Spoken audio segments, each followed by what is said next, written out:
Bonjour, 6e épisode. Et là, j'ai deux bonnes nouvelles pour vous. D'abord, ensuite, vous pourrez dans la foulée voir le 7e, le 8e, le 9e, le 10e et le 11e épisode. Je vous les balance tous parce qu'on part en vacances avec mes amis du FBI. C'est ça, la deuxième bonne nouvelle, c'est que c'est mes amis maintenant. Ils sont géniaux. Ils sont géniaux, tu sais pourquoi?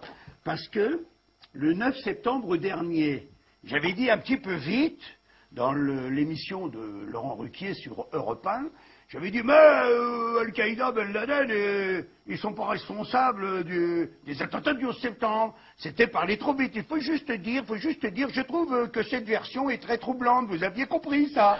Et là, c'est ça que je suis ami maintenant avec le FBI.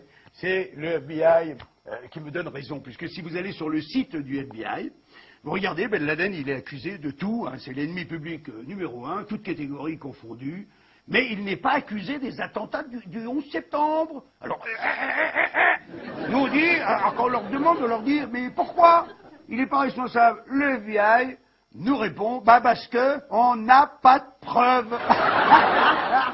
Extraordinaire quand même, hein. D'autant plus que, petit détail rigolo, c'est que dans les jours qui ont suivi le 11 septembre, il n'y a plus un avion dans le ciel américain, plus qu'un seul, en tout cas, c'est l'avion qui ramène la famille Ben Laden à la maison.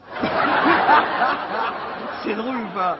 Donc, c'est à cause de ça que les Américains vont en Afghanistan, c'est pour chercher Ben Laden, qui, d'après le FBI, il n'est pas responsable. En tout cas, ils n'ont pas de preuves. Ils vont le chercher 2 ans. Soi-disant, il est réfugié dans une grotte afghane, tu sais, façon James Bond, avec des ascenseurs et tout. On la voit, des fois, il la dessine, même la grotte, hein, qui a jamais existé. Et au bout de 2 ans, ils sont prêts à le choper, hein. Manque de bol. Tu me crois pas.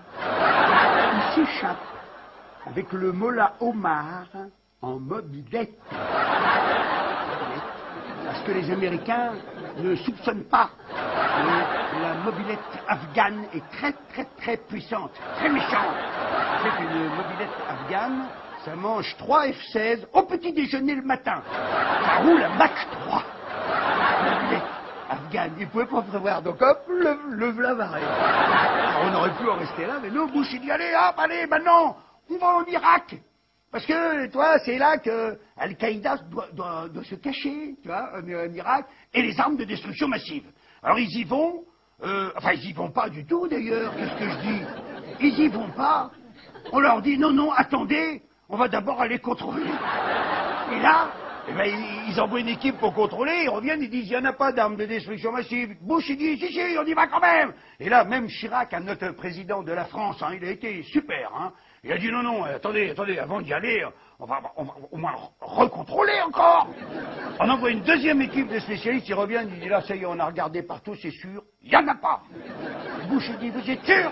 Je dis, sûr. Et Bush, à ce moment-là, il a dit, bon, si c'est ça, on y va quand même.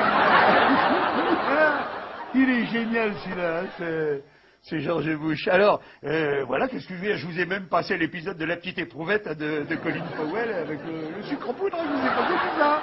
Et puis, je vous dis tout simplement, mesdames et messieurs, à l'épisode suivant. Bye bye.